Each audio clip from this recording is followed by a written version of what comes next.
Moram reči, da me je knjiga ni druge zgrozila.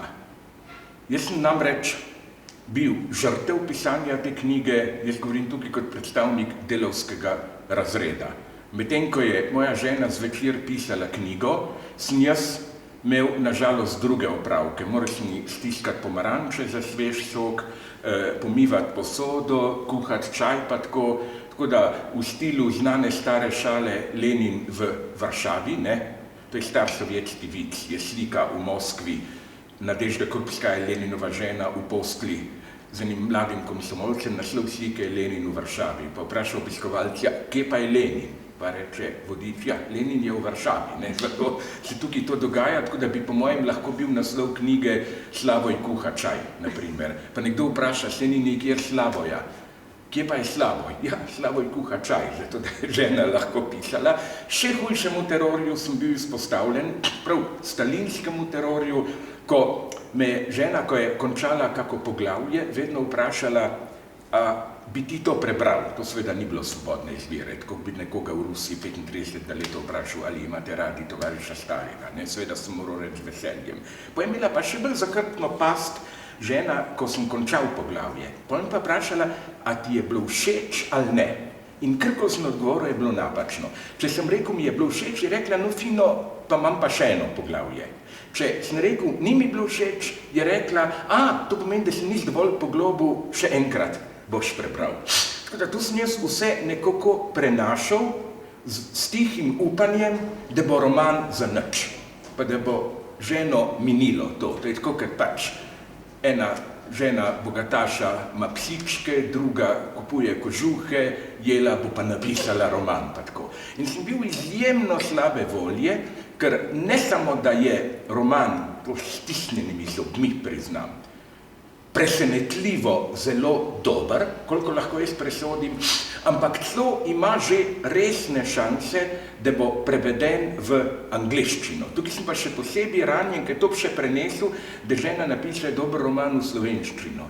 Kaj se ima pa ona zariniti v angleščino, to pa gre preko mej spodobne žene. Zakaj sem gotovo, da je roman dober? Roman sploh ni to, ker se zdi taka lahkotna ljubezenska pripoved, avanture od ene do druge. Par pozornih bralcev je opazilo, da se pravzaprav v romanu nekaj velikega do konca sploh ne zgodi. Od ene ženske k drugi, vmes lahkotni pogovori in tako naprej.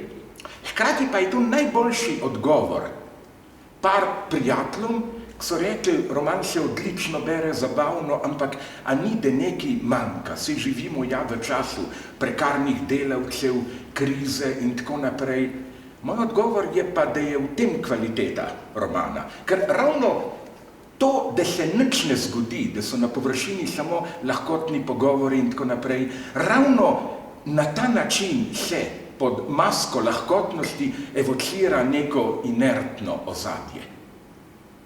Ker vedno, kadar so bile družbe take hedonistične, kot recimo Rim, ki je propadel, je bilo to na ozadju neke globoke krize. In to se mi zdi veliko bolj inteligentno, kot če bi direktno tam opisovali neki tam prekarni delavci, ki stradajo ali kaj.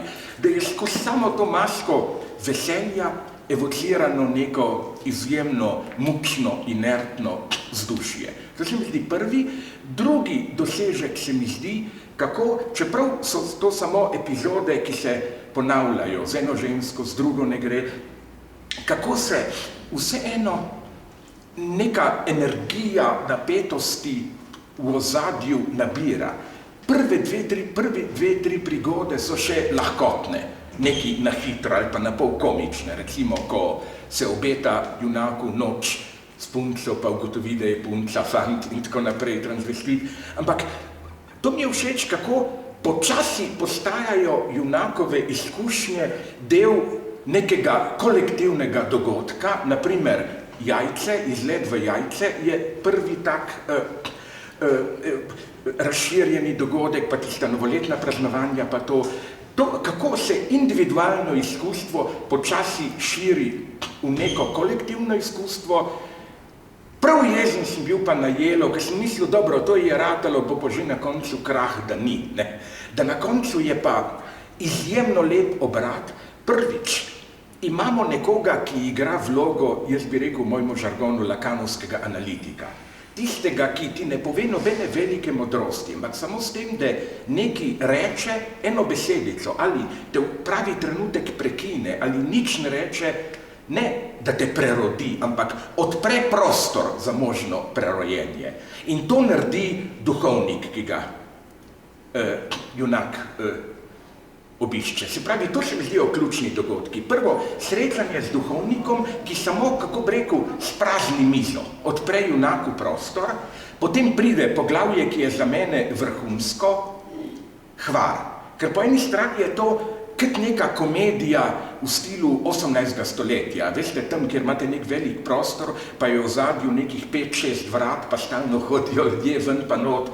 Neka taka popolna zmeda, prav že v nekem divjem ritmu, skoraj nemih filmskih komedij, ena vrata, druga, ampak to je za mene vse tako izvrstno, kot neko družbeno ozadje, kot trenutek karnevala, ekstaze, kjer čakaš dogodek, ki se na koncu zgodi. Ne bom ga izdal, ampak se zgodi. Tako da se stisnemi zmi rečem, ker če ne se mi doma slabo piše, upam, da bo roman uspel, ne samo zaradi egoizma, da bo tudi žena kaj več prinesla denarja v hišo, ampak ker dejansko mislim, da da neko podobo generacije in to na veliko bolj pretjanjen način, kot se zdi. Naprimer, to, kar sem jaz cenil, je, da čeprav gre konec koncev za avanture, spolni akti niso detaljno opisani. Ne na hardcore način, pa ker je še boljš, tudi ne na softcore način, nič ni tisto. Potem je prodoril vame, pa so se mehurčki razblinjali ali kaj. Prav, luknja je tam, preskoči se direktno na drugo topiko, ker jaz mislim, da, vidite, tako se pretanjeno gradi roman.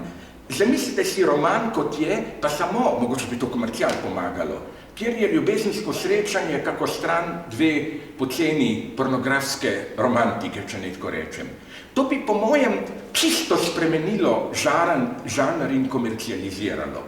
Po mojem je najboljša definicija umetnosti ne to, da glede na neko kič zgodbo nekaj dodaš. To zna vsak idiot.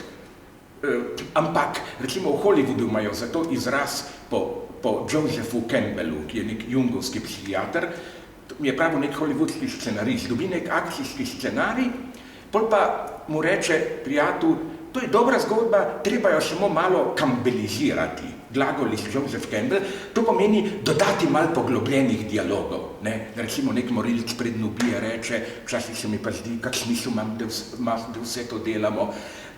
To je čisto narobe, to najbolj nizek Hollywood naredi. Pravi umetnik ne doda, ampak odvzame. Kaj spustiš je važno. In tukaj je Jela na dobri poti. Še se bo morala potruditi, rabi vodilno roko, ne sme imeti preveč svobode, ampak to je moja naloga, ji pa iskreno, če ne neham s temi neokusnimi, ironičnimi opaskami, ji želim vse najboljše in res bi rad, da ta roman postane neke vrste kritična podoba cele generacije.